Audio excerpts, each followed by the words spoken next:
बिस्मिल्लाहिर्रहमानिर्रहीम। अस्सलाम वालेकुम नाज़रीन, प्रोग्राम सिटी 10 में मैं हूँ आपकी मेज़बान अना यूसुफ। उम्मीद है जी आप ठीक ठाक होंगे और इसी दुआ के साथ प्रोग्राम के आगाज़ की तरफ चलेंगे। ख़बरों से आगाज़ करेंगे और 11 बजे हमारे मेहमान ज्वाइन करेंगे। जी खबर सबसे पहले ये है, बहुत सारे लोगों को सुबह उठ के पता चला होगी मेरी तरह, क्योंकि मुझे भी अंदाज़ा नहीं था कि इस दफ़ा पेट्रोल महंगा हो जाएगा। शायद सस्ते की थोड़ी सी उम्मीद रखी हुई थी। 4 रुपये 7 पैसे पेट्रोल महंगा कर दिया गया है। पेट्रोलियम मसनूआत की कीमतों में इजाफा हुआ है। अब इस पर अवाम का रद्द-ए-अमल हमेशा से रहा है।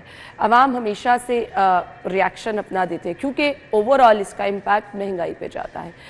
जब पेट्रोल की कीमत कम होती है तब हमें चीज़ें सस्ती होती नज़र नहीं आती, लेकिन अवाम के मसाइल ये हैं कि ऑलरेडी सब्जियाँ महंगी मिल रही हैं।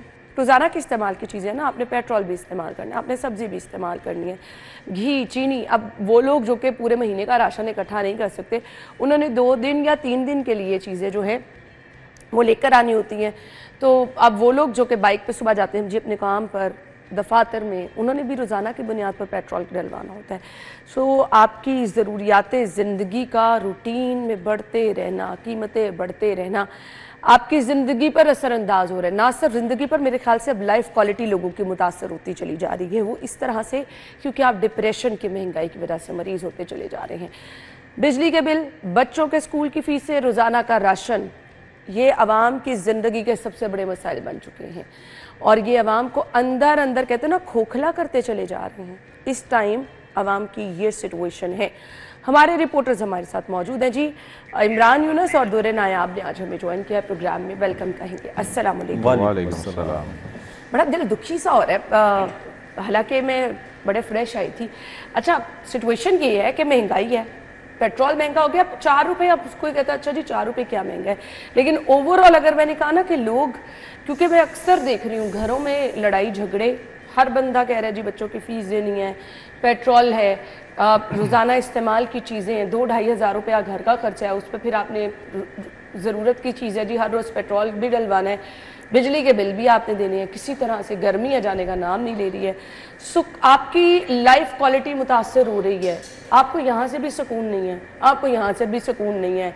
दिल लोगों के परेशान है, दिमाग लोगों के परेशान है।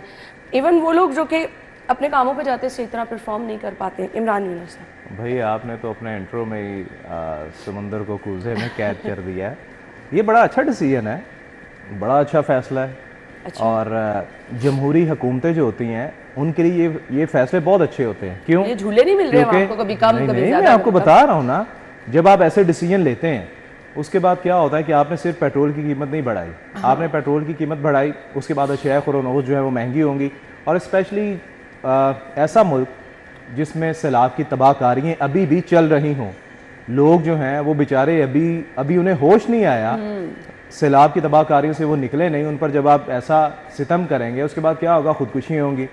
फिर जमहूरी हुकूमतें क्या करती हैं? उनके घरों में जाती हैं, फिर उनकी फैमिली को माली इमदाद करती है, फिर तशहीर होती है, मीडिया पे चीज़ें। तो ये डिसीजन जो है ये जमहूरी हुकूमतों के लिए बड़ा अच्छा है।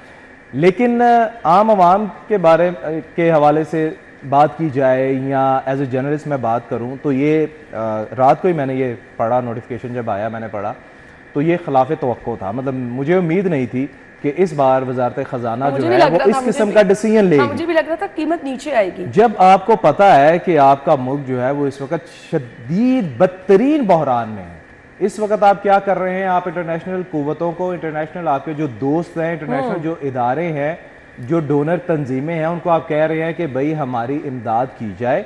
जो लोग सैलाब की वजह से जिनकी तबाहकारियाँ हुई हैं उनकी बहाली के लिए, ठीक है। इसके साथ साथ आप क्या कर रहे हैं? आपकी तमाम हुकूमतें, मैं तमाम सूबों की बात कर रहा हूँ, तमाम सूबे क्या कर रहे हैं? वो अपने तहत कोशिशें कर रहे हैं, माली इमदाद कर रहे हैं उन लोगों की जो बेचारे सैलाब की जद में आ गए, जिनके कारोबार, जिनकी फसलें, जिनके घर, जिनके मवेशी, आप उनकी माली इमदाद कर रहे हैं। उससे बहुत अच्छा डिसीजन ये था कि अगर आप इसकी कीमत ना बढ़ाते। क्यों? क्योंकि आपको भी पता है, आप साहब को भी पता है, मुझे भी पता है कि पेट्रोल की 1 रुपया कीमत भी जब बढ़ती है ना तो आपकी ट्रांसपोर्टेशन, आपकी हर चीज में ट्रांसपोर्टेशन शामिल है, हर चीज की कीमत बढ़ जाएगी। तो ये डिसीजन जो है, मैं हैरान हूं कि वजारत खजाना ने ये डिसीजन लिया। मैं तो इनकी अकल को मैं सलामी पेश करता हूँ। एलपीजी की कीमत में भी इजाफा हुआ दुर्रे नायाब। अच्छा देखें जी, ये डायरेक्ट जो टैक्स कलेक्शन का एक इन्होंने अब एक नया रास्ता खोल दिया है, तो इमरान की बात बिल्कुल ठीक है कि हम मुतहम्मिल नहीं थे। बहसीत कौम इस वक्त बहुत ज़्यादा डेफिसिट का शिकार है। अगर जनूबी पंजाब की बात की जाए, आपकी अपर पंजाब की बात की जाए, गुजरात जैसे देखें शहर में तबाहियाँ हो गई। अब जनूबी पंजाब जैसे तो डिप्राइव्ड एरिया थे ही थे, लाहौर जैसे इलाके, लाहौर देख लेना, हज़ारों ख़ानदान जो हैं वो सड़कों पे बैठे हुए हैं इस वक्त। ऐसे ही है। चाहे वो थीम पार्क की बात कर लें, चाहे आप और मुतासर सोसाइटीज़ की बात कर लें, लोग तो बेचारे ऑन टोज हैं। अब ऐसे मौके पे डायरेक्ट टैक्स कलेक्शन इकट्ठा करना वो ब्यूरोक्रेसी की एक इंतहाई बदहवासी की जो है अलामत है, तो मैं समझता हूँ सीधी सी बात है, इस पर तो कोई दो राय नहीं। और जो बात आपने की है कि इसकी तवक्को नहीं थी, ऑनेस्टली मुझे जहाँ से मैं रेगुलर पेट्रोल डलवाता हूँ, कुछ 4 दिन पहले मैंने उससे पूछा, मैंने कहा यार क्या एक्सपेक्टेशंस हैं उसके मैनेजर से, तो वो कहते हैं कि सर 4 से 5 रुपये बढ़ेंगे। ये पता था, ये पूरे पेट्रोलियम सेक्टर में उनको पता होता है, क्योंकि उन्होंने अपना रिजर्व रखना होता है, कोई निकालना होता है उस हिसाब से। तो ऐसे मौके पे जिनका पेट्रोल पंपों पे बहुत ज़्यादा पेट्रोल स्टोर होता है तो वो रोक लेते हैं, उनको पता है 4 पे बढ़ेंगे इजाफा होगा तो तो हमें लाखों का फ़ायदा होगा, हाँ। ठीक है, तो उनको बड़ा खबर का होता है, तो खबर तो थी आम। अब इसकी ज़रूरत क्यों महसूस की जा रही थी, क्यों की गई, वो एक पुअर पॉलिसी है। इस स्टेज पे जहाँ पे हम बड़े डोनर इदारों को, IMF को एक हमदर्दाना बोल कर उनसे ये रिलीफ ले सकते थे, लेकिन मसला है ना, वो रिलीफ ब्यूरोक्रेसी सियासतदानों के लिए नहीं लेना था, वो रिलीफ आवाम के लिए लेना था। तो आवाम के लिए तो हमारी ज़ुबान जो है ना वो गुंग हो जाती है, हमसे तो बोला ही नहीं जाता। आवाम के रिलीफ के लिए, आवाम की सहूलत के लिए हमसे जो आप तरले नहीं होते, किसी के तरले होते हैं तो हमें भारी भरकम जो है वो फ्यूल अलाउंसेस, बिजली के अलाउंसेस, लशपश गाड़ियाँ, 2-2, 3-3, 4-4 करोड़ की फॉर्चूनर गाड़ियाँ, पता नहीं कौन कौन सी गाड़ियाँ लेने के लिए हम तरले कर लेंगे, ऐसे ही है। IMF के भी पाँव पकड़ लेंगे, बाकी पकड़, लेकिन हमसे आवाम को रिलीफ देने के लिए तरले नहीं किए जाते। अब चूंकि इज्जत घटती है ना, तो इज्जत जब घटती है तो फिर मामला तो, और मैं तो हैरान हूँ कि आपके पास इतनी ओपोजिशन जमातें हैं इस टाइम, एक को छोड़ के चलें, निकाल लें आगे, जमात इस्लामी बोल रही है, बहुत सारे लोग बोल रहे हैं, तो वो इस शाहाना फजूल खर्चियों पे हुकूमत की बात क्यों नहीं करते?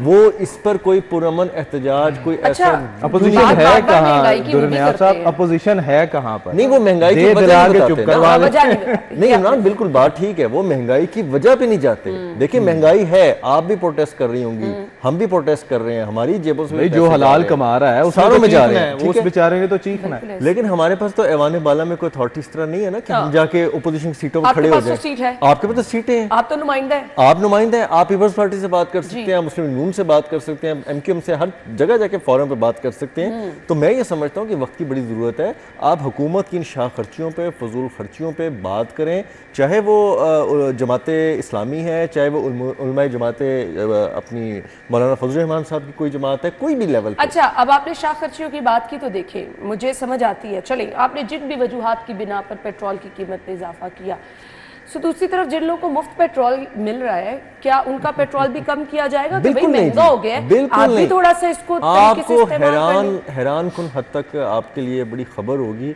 कि बहुत सारे इदारों में लोगों की फ्यूल अलाउंसेस बढ़ाए गए पिछले कुछ महीनों में, ठीक है जी, इसी मद में कि जी वो जा रहे हैं, आज सैलाब सर्वे करने जा रहे हैं, आज वो वहाँ पे जो है पता नहीं खैमा बस्तियों में जा रहे हैं, आपको सड़कों पे नई गाड़ियां चलती नजर आएंगी, आपको नई गाड़ियां चलती जिन पे सरकारी नंबर प्लेट्स हैं, ठीक है जी, आपको मतलब कि अब वो टाइम आ गया है कि 2-2, 3-3 करोड़ से नीचे सरकारी गाड़ी तो कोई लेता ही नहीं है। इवन पेरा फोर्स बनी, वहाँ पे डबल कैबिन डाले दिए गए, महकमा माहौलियात की कोई फोर्स बनी, वहाँ पे डबल कैबिन डाले दिए गए, 2-2 करोड़ के डाले हैं।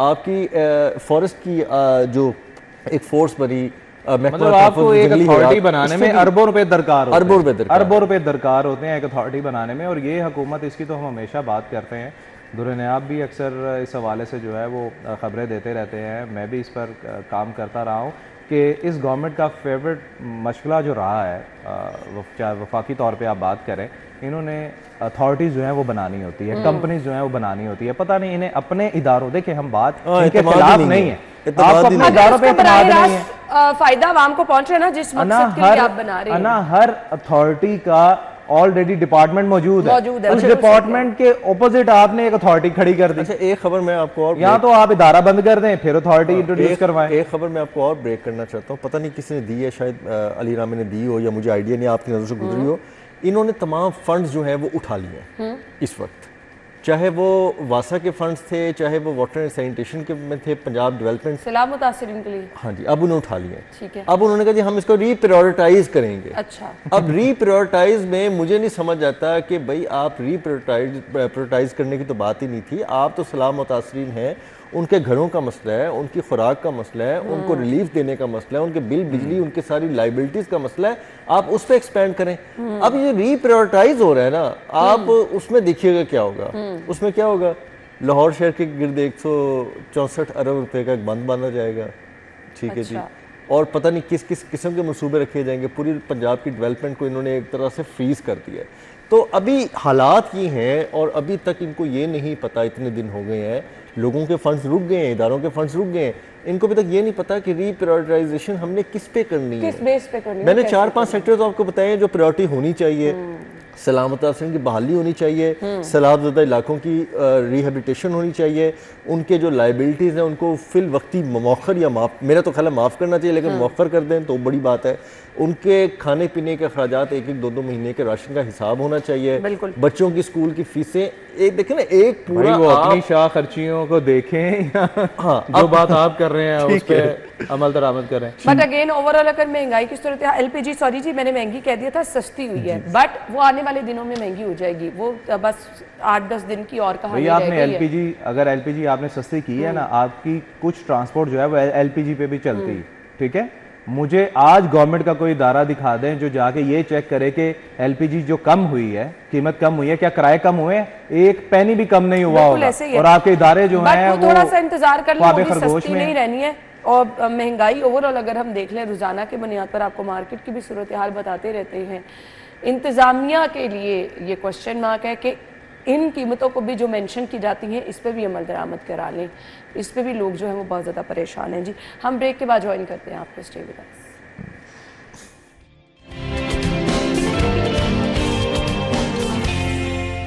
वेलकम बैक वंस अगेन जी। अच्छा जी, हम अगली खबर की तरफ आ रहे हैं और अगली खबर हमारे पास है जी, ट्रॉफी के लिए भारतीय बोर्ड के तरले, कप्तान आए और ले जाए। मोहसिन नकवी की जानिब से ये वाज़े पैगाम दे दिया गया है। अब ना थोड़ा सा हम इन चीज़ों को इंजॉय करने लगे। मैं तो एक्चुअली कल से इंजॉय कर रही हूँ। वो था ना कि बस अब वो सोच रहे शायद गलती होगी तो रहना है। अच्छा जी, ये दूसरा या तीसरा मैच था। हाँ। तो एक जगह मुलाकात हुई हमारी चेयरमैन साहब से, तो हमने उससे सवाल किया, हमने कहा कि सर अगर ये मैच फ़र्ज़ करें इंडिया जीत जाता है और वो ज़ाहिर बात है ट्रॉफ़ी लेगा, आप उसको होस्ट कर रहे हैं, तो कहते हैं ट्रॉफ़ी तो मैं ही दूंगा। ये मैंने बता दिया आईसीसी को, और अगर वो नहीं लेंगे तो उनकी मर्ज़ी है, तो फिर ना ये तकलीफ होगी। सही पता था। मैं दूसरे मैच की बात बता रहा हूँ ना, वो एक मुलाकात थी, फिर अब जगह डिस्क्लोज करना अच्छी बात नहीं होती। तो उस वक्त वो बड़े क्लियर माइंडेड थे, उन्होंने कोई 20-25 लोगों के सामने ये बात की थी और उन्होंने कहा था कि ये नहीं हो सकता, प्रोटोकॉल नहीं टूटेंगे, जो मर्जी हो जाए।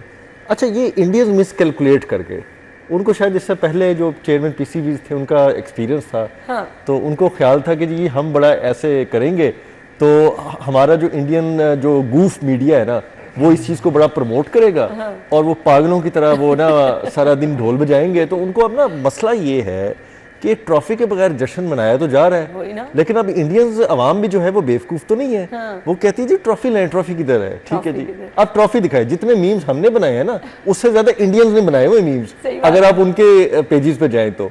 अब वो भी इस चीज़ को बहुत हाईलाइट करते हैं, और ज़ाहिर बात है एक बीइंग जर्नलिस्ट हमें और एक पब्लिकली वो हमेशा तनकीदी एक मोड तो रहता है। अब उनको तनकीद जहाँ यहाँ तो फेस करनी पड़ ही रही है, उनको इंटरनेशनली बजाय अपने होम ग्राउंड में भी बहुत फेस करनी पड़ रही है। चले एक ब्लंडर मार गए ना। हाँ। ब्लंडर मार गए, अच्छा खासा बड़ा का एहसास भी हो गया और कंक्लूड भी नहीं हो रहा उनसे। हाँ। उनको समझ नहीं आ रहा कि अब क्या करना। कप्तान साहब तो सियासत खेल के चले गए इंडिया, लेकिन अब उनको ये नहीं पता कि इंडिया से वापस आए बगैर और दफ्तर जाके रिक्वेस्ट किए बगैर अब ट्रॉफी नहीं मिल रही। ये तो तय हो गया, ठीक है। अब आईसीसी के एजेंडे, एसीसी के एजेंडे में देखिए ये बात नहीं थी। हाँ। फिर भी राजीव शुक्ला साहब ने हरधर्मी के साथ ये बात की, जबकि उनको पता था कि आज की डिस्कशन का ये एजेंडा नहीं है। हाँ। चले, उन्होंने बड़ा बेहतरीन तरीके से मोहसिन नकवी साहब ने टॉलरेट करके उनको बता दिया कि भाई ये नहीं होगा। अगर आपको ट्रॉफी चाहिए तो आप कप्तान साहब को कहें कि वो ज़रा अपना इज़्ज़त नफ्स को डाउन करके ज़रा आए ना, जिस तरह वो करके गए थे, और जो प्रोटोकॉल की खिलाफ वर्जी करके गए थे, जो बद तहजीबी करके गए थे। एक्चुअली मैं सोच रहा था, मेरे जहन में है जो बदतहजीबी दिखा के गए थे वो अब आए। लेकिन मैं इससे ना एक चीज़ में बड़ा खुश हूँ कि जो हमने मार्का हक मारा था ना, उसके धुएं आज तक उठ रहे हैं। हाँ, तो वो ये उसी के असरात है और वो बुझने को तैयार नहीं हो रहे। उसी के असरात है। अच्छा, हम तो फिर खुश होकर भूल गए हैं कि चलो एक टाइम आया, अल्लाह ताला का शुक्र है कि हम निकल गए, लेकिन इंडियंस के वो धुएं खत्म नहीं हो रहे। नहीं तो वो बेचारे ऐसी अब वो धुएं पता नहीं कहाँ से निकल रहे वो हैं। साथ में सुलगते रहेंगे। इमरान अच्छा, जिस दिन हम फाइनल हारे, वेरी नेक्स्ट डे हमारा प्रोग्राम था और आपने मुझसे पूछा कि इमरान आपका फेस जो है बहुत डाउन है, और मैंने आपको बताया कि मेरा दिल टूटा हुआ है, लेकिन आप यकीन जाने उस सेम डे पे मुझे राब्ता हुआ। कुछ भारतीय जर्नलिस्ट दोस्त हैं मेरे, और जिनसे मेरा राब्ता जो है वो सोशल मीडिया पे रहता है।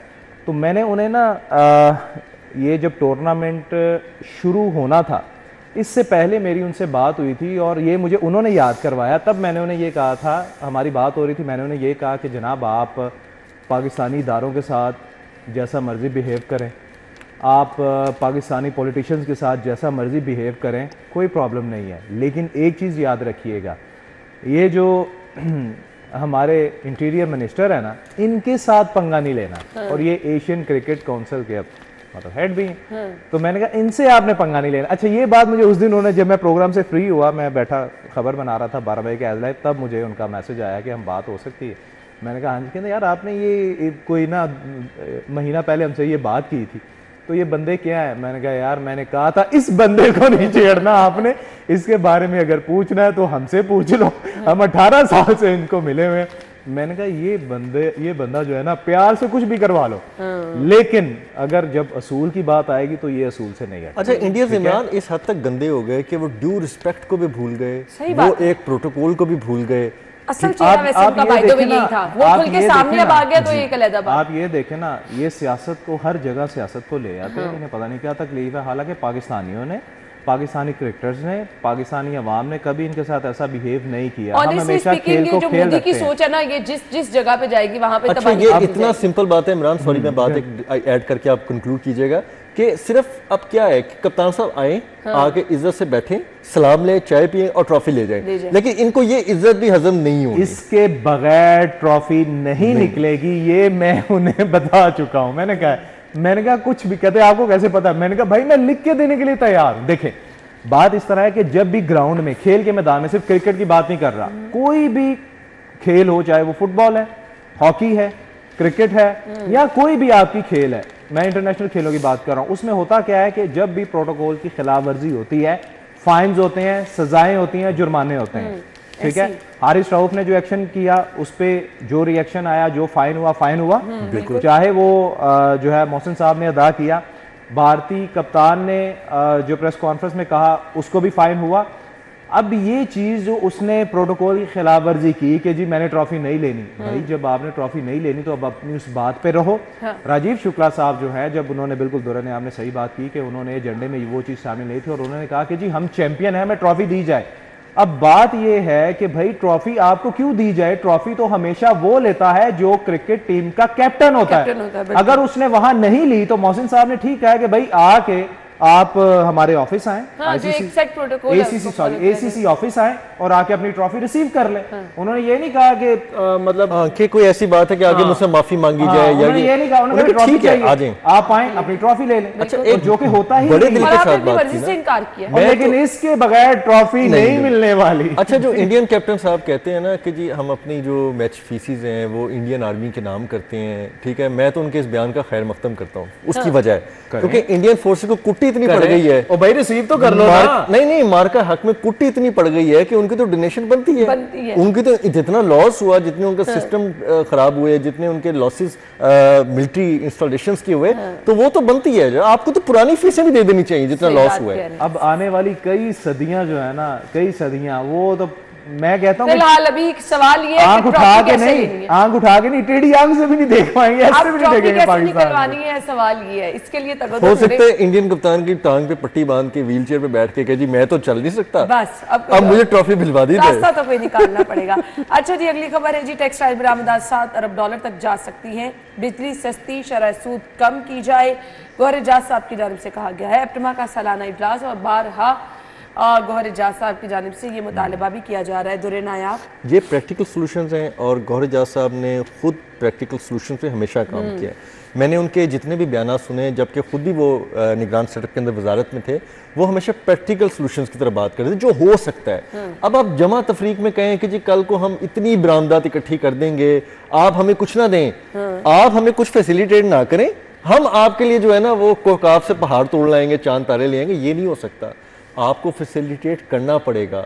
आप कम से कम इतना ही लिहाज कर लें कि आपके हमसाये ममालिक में एक आम किसान को भी कितनी फैसिलिटेशंस हैं, उसको ये पूरी ज़राअत के लिए उसको कितना फैसिलिटेट किया जाता है, उसके बिल बिजली के किस तरह होते हैं, उसको खादें, उसको हर चीज़ किस तरह सब्सिडाइज रेट पे दी जाती हैं। मैं हमसाये ममालिक के नाम नहीं लूँगा, लेकिन आप वहीं से स्टडी कर लें कि जब आप कुछ देंगे तो अगला कुछ आप हासिल करेंगे ना। ये कैसे हो सकता है कि आप उसको इतना दबा दें, कर्जे आप उस पर चढ़ा दें, कमर्शियल यूनिट आप उस पर लगा दें, उसके बाद आप उनको प्रॉपर फिर सप्लाई भी ना दें। अब टेक्सटाइल के साथ इशू क्या है, आपने पहले भारी भरकम उनको फेयर्स लगा दिए, ठीक है, फिर उनको कई कई हफ्ते जो है वो शट डाउन और लोड शेडिंग का सामना करना पड़ता है, और फिर जब एक प्रोडक्शन यूनिट बंद होता है तो टेक्निकली उसको रीस्टार्ट होने के लिए, रीजनरेट करने के लिए बड़ा टाइम और वसाइल लगते हैं। ये ऐसा नहीं होता कि हमने लाइट का बटन ऑफ किया और ऑन किया और जब मर्जी बैठ के।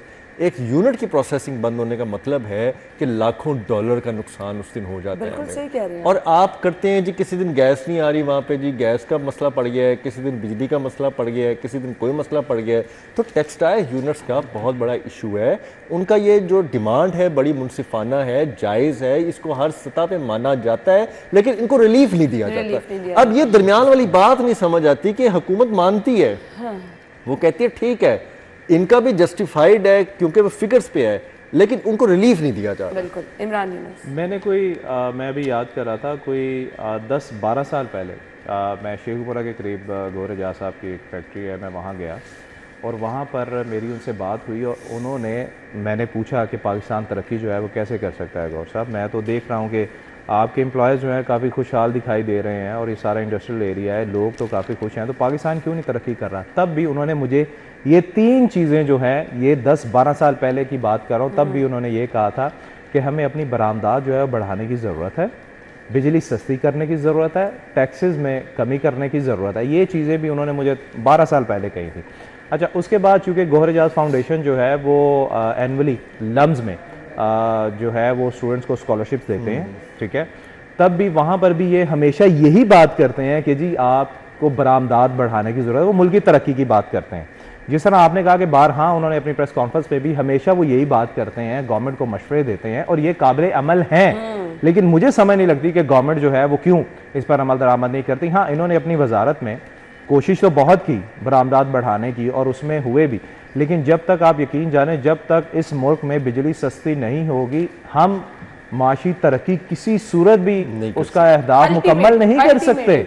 आप चाइना की बात करते हैं कि जी चाइना ने बहुत तरक्की कर ली, चाइना, ओ भाई आप देखें तो सही कि वो क्या करते हैं। ये हम जैसे लोग हुकूमत में तो हमसे कई पढ़े लिखे और समझदार लोग बैठे हैं, थिंक टैंक बैठे हैं। चाइना ने तरक्की कैसे की, उन्होंने अपनी इंडस्ट्री के लिए बिजली जो है वो तकरीबन सस्ती कर दी थी। उन्होंने कहा भाई आप इंडस्ट्री बनाएं, इंडस्ट्री लगाएं, गवर्नमेंट आपको सपोर्ट करती है। मुल्क की मैशत नहीं, आपके रोजगार के मौके। और यहाँ पर होता क्या है कि अगर कोई बिजली चले, बिजली बचाने के लिए लोग जो है सोलर पर मुंतकिल हो रहे हैं, आप उनका गला सोच रहे हैं कैसे पकड़ना है, कैसे दबाना है, इनको कैसे निचोड़ना है। अच्छा, हुकूमतें इंडस्ट्री पे इन्वेस्ट करती हैं, ठीक है, हमने उनको जो है ना हमने बंद करना होता है। नहीं, हमने कुर्बानी का बकरा बनाया हुआ है कि जब मर्जी उनकी गर्दन में छुरी फेरेंगे और पैसा निकाल लेंगे। इस तरह नहीं होता। आपने चाइना की बात की, आपने सिंगापुर की बात की, आपने मलेशिया, आप थाईलैंड, आप बताएं उनकी टेक्सटाइल इंडस्ट्रियां कहाँ कहाँ पहुंच गई हैं और किस तरह। बांग्लादेश की टेक्सटाइल इंडस्ट्री इस वक्त रीजन में मैं कहता हूँ कि वनस्ट मोस्ट फाइनेस्ट और बढ़ती हुई इंडस्ट्री है। आप जितने इंटरनेशनल ब्रांड्स उठा लें जो पहले कभी इंग्लैंड अमेरिका में बना करते थे, मैं किसी की भी मिसाल ले लें, कॉपीराइट्स का इशू ना, वरना मैं नाम भी लेने को तैयार हूँ, वो बांग्लादेश से बन के उनके सारे दुनिया भर में आते हैं। आप उन ब्रांड्स को, जो अमेरिकन है, जो ब्रिटिश ब्रांड है और जो यूरोपियन ब्रांड है, अगर आप उनके मुल्कों में जाके उनकी शर्ट या पैंट या कोई चीज़ खरीदें, उसके ऊपर मेड इन बांग्लादेश लिखा होता है। चले, अच्छी बात है, उन्होंने तरक्की की, उन्होंने हमसे भी ज़्यादा गरीब थे, मुश्किलात में थे, और लंबे चौड़े तो उनके अखराजात भी उस तरह की अयाशियों वाले नहीं हैं, लेकिन उन्होंने तरक्की की। आप उसी से लेसन ले लें।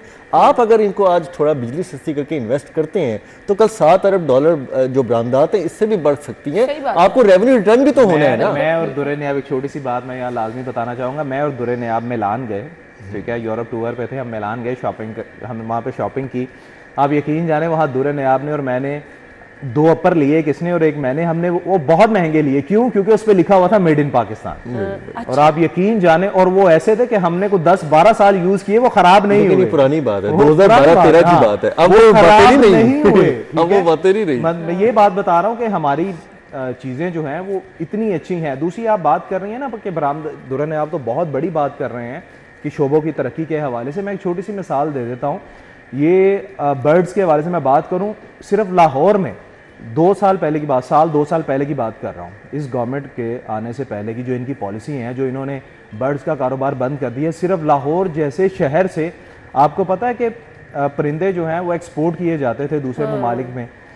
यू इमेजिन कि सिर्फ लाहौर जैसे शहर से अरबों रुपए के परिंदे, ठीक है, बाहर भेजे जाते थे।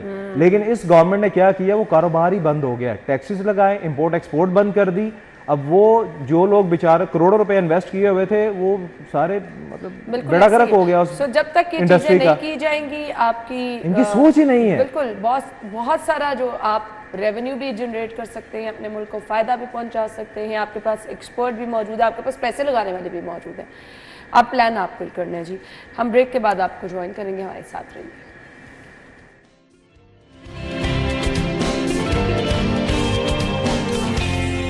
एक बार फिर से आपको खुशामदीद कहेंगे। हडियारा ड्रेन के रीवाटराइजेशन मंसूबे का इफ्तिताह किया गया है। दुरे नयाब की खबर है, दुरे नयाब बताइएगा क्या फ़ायदा होने जा रहा है? अच्छा जी, ये बड़ी जदीद टेक्नोलॉजी है। इसमें कुछ मखसूस किस्म के पौधे लगा के इन जोहड़ों में, ड्रेनों में, गंदे पानियों के इर्द तो उससे पानी को ज़रा एक क्या कह सकते हैं, रिवाइटलाइज किया जाता है।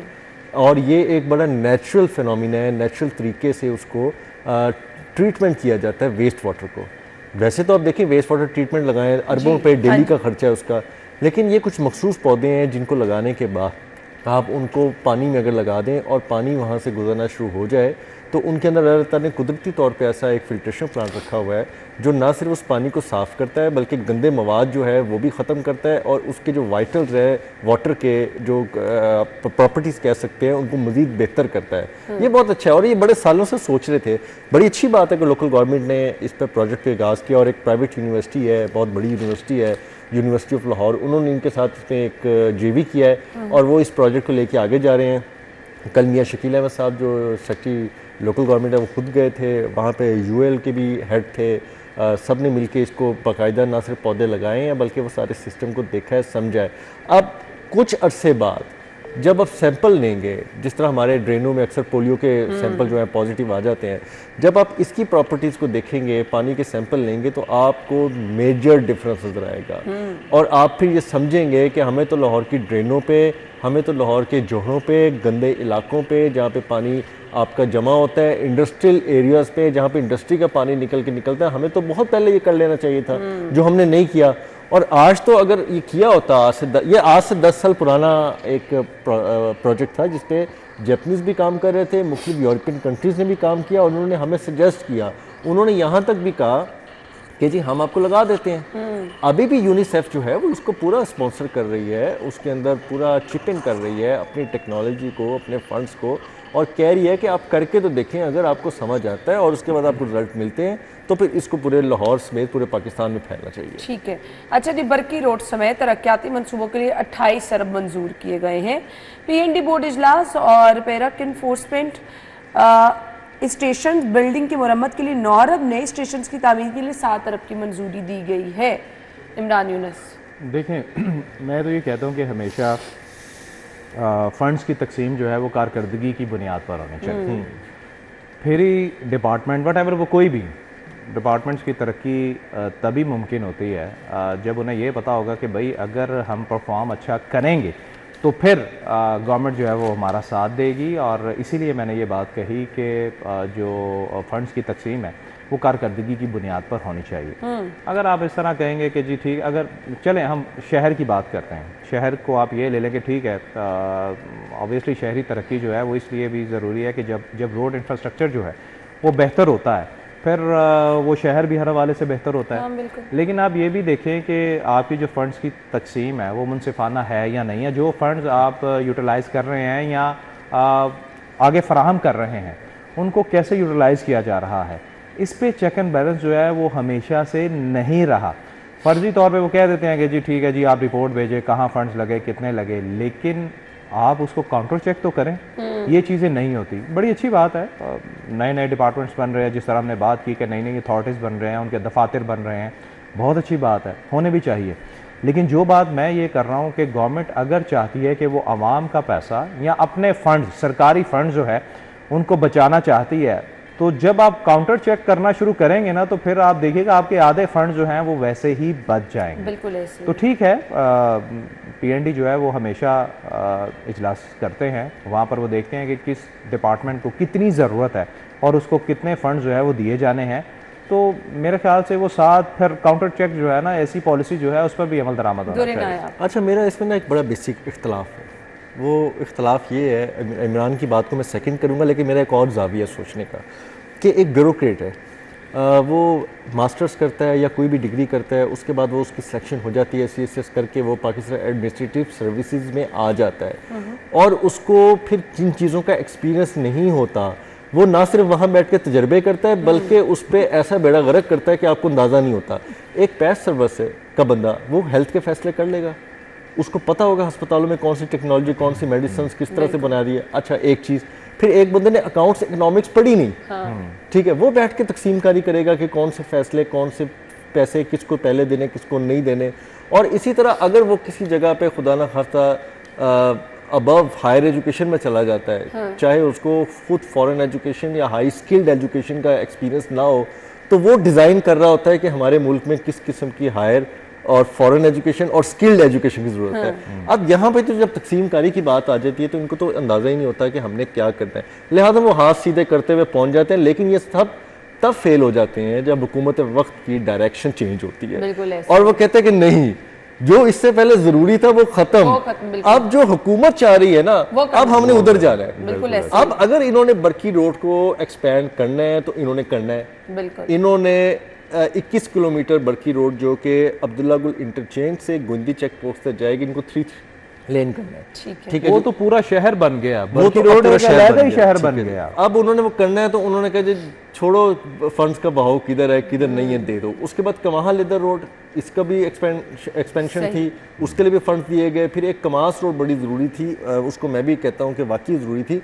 वो सुंदर रायविंड रोड है, उस तरफ का एरिया डिप्राइव्ड एरिया था और वो कोट राधा किशन वाली साइड पे निकलता है। वो रोड तो बिल्कुल ही फारग थी, यानी कि रोड ना होने का बराबर थी। इनको दिए गए हैं पैसे। फिर जो पेरा फोर्स है, वो इमरान के क्वेश्चन के अंदर बात आ जाती है कि क्या उन्होंने अब तक बहुत अच्छी परफॉर्मेंस दिखा दी है कि आपने उनको अरबों रुपए के पुलिस स्टेशन टाइप बनाने देने शुरू कर दिए हैं। फिर वहाँ पे बिजली के खर्चे होंगे, वहाँ पे इन्फोर्समेंट के खर्चे होंगे, गाड़ियाँ, पेट्रोल, कुर्सियाँ, AC लगेंगे, दफ्तर बनेंगे, फिर वो चीज़ें मेंटेन होंगी। तो क्या इससे पहले जो आपने इतने इदारे बनाए हैं उनके दफातर को संभाल लिया है? इतनी जो गाड़ियाँ थकी हुई हैं, आपको मैं मिसाल देता हूँ, प्रोविंशियल हाईवे अथॉरिटी एक बनी थी और उसके अंदर एक पुलिस बनी थी हाईवे पुलिस के नाम से। अजीब सी उनकी वो ग्रे रंग की वर्दियाँ, वो आज तक टूटी खटारा किस्म की गाड़ियों में आपको रूरल एरिया में नजर आते हैं। उनको आपने अपग्रेड ही नहीं किया आज तक। डॉल्फिन फोर्स की मोटरसाइकिलों की क्या हालत हो गई है, यकीन करें वो तो रात को उनकी लाइटें भी नहीं चलती और आवाजें और धुआं ऐसे मारती हैं जैसे आप पता नहीं क्या रिक्शे लेके जा रहे हैं, डेंगू स्प्रे कर रहे हैं। तो आपने क्या पहले इदारे संभाल लिए? वो जो आपकी बनी थी PRU, पंजाब रिस्पॉन्स यूनिट, वो तो अल्लाह माफ करे ऐसी खुफिया है कि जो अब नजर भी नहीं आती, अब माशरे में पता नहीं किधर चलेगी।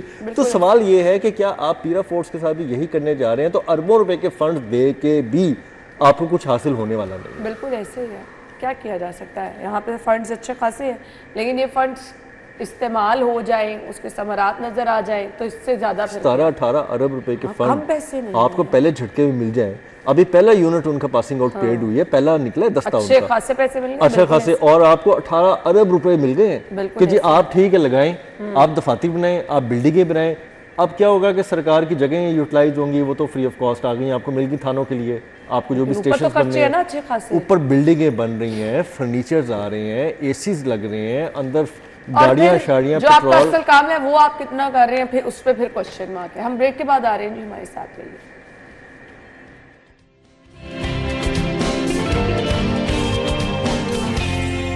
Welcome back once again. अच्छा जी, अगली खबर की तरफ आ रहे हैं। अब ना कतार होगी, ना ही आपको करना पड़ेगा इंतजार। एयरपोर्ट ई गेट प्लान तैयार है, बायोमेट्रिक इमिग्रेशन होगी।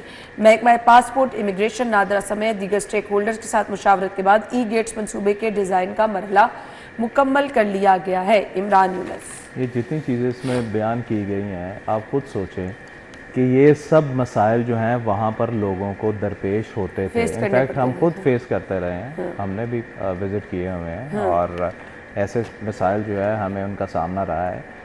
अशद ज़रूरत है पाकिस्तान एयरपोर्ट, मैं लाहौर एयरपोर्ट की बात नहीं करता, मैं पूरे पाकिस्तान के एयरपोर्ट्स की बात करता हूँ। देखिए, हमारे जो अथॉरिटीज़ हैं, सिविल एविएशन या बाकी अथॉरिटीज़ के हवाले से हम बात करें, एक्टिव तो रहती हैं, फंड्स भी इनके पास बहुत ज़्यादा होते हैं। एयरपोर्ट्स के हवाले से बात करें तो यहाँ पर उस किस्म की कारकर्दगी हमें स्टाफ की जानिब से, अफसरान की जानिब से नज़र नहीं आती।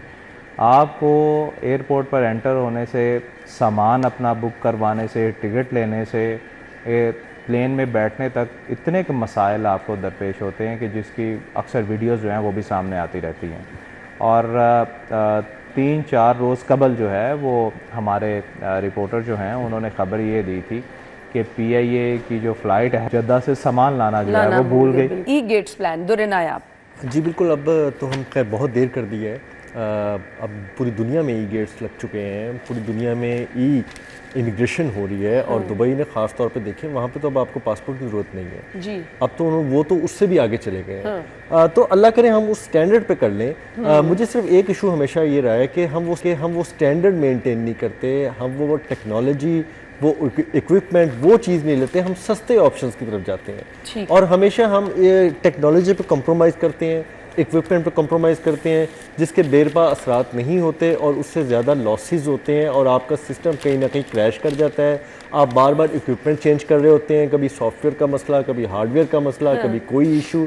और ये एक ऐसी चीज़ है, अब तो शायद आपको पता नहीं कब इत्तफाक हो, जब मैं हज पे गया तो बहुत लंबी लंबी लाइनें, पूरे पूरे हॉल भरे होते हैं, अंदर सांस नहीं आ रहा होता। आप जारी बात है ना, 1 बाय 1 आपने करना, इवन के मिनिस्ट्री ऑफ इंटीरियर ने वहाँ बहुत अच्छा सिस्टम राइज करते हुए FIA के काउंटर्स 1 से 2 बढ़ा के 6, 7, 8 कर दिए और उसके अलावा एक्स्ट्रा काउंटर्स भी स्टैंड बाय कर दिए हैं। लेकिन अब इतनी तादाद में वहाँ पे ट्रैवलिंग हो रही है, बहुत सारी फ़्लाइट्स आ रही हैं जो पहले नहीं आ रही थी किसी वजूहात की वजह से। अब तो एक एक टाइम पे मुझे बल्कि याद है, जब मैं वापस आया पाकिस्तान तो मेरी बेल्ट का वेट था, यानी कि पहले 2 फ्लाइट आई थी, उनका सामान आ रहा था, उन्होंने कहा जी बेल्ट अभी वेट करें, जो फ्लाइट सऊदीया से आ रही है उनको अभी फ्री होगी तो उनका सामान आएगा। सही, ये हालात हो चुके हैं। अब वक्त की अहम जरूरत है जी कि ये तमाम चीजें ना की तो फिर आप बहुत पीछे रह जाएंगे। बहुत बहुत शुक्रिया जी। ब्रेक और हेडलाइंस के बाद हम आपको ज्वाइन करेंगे। Stay with us.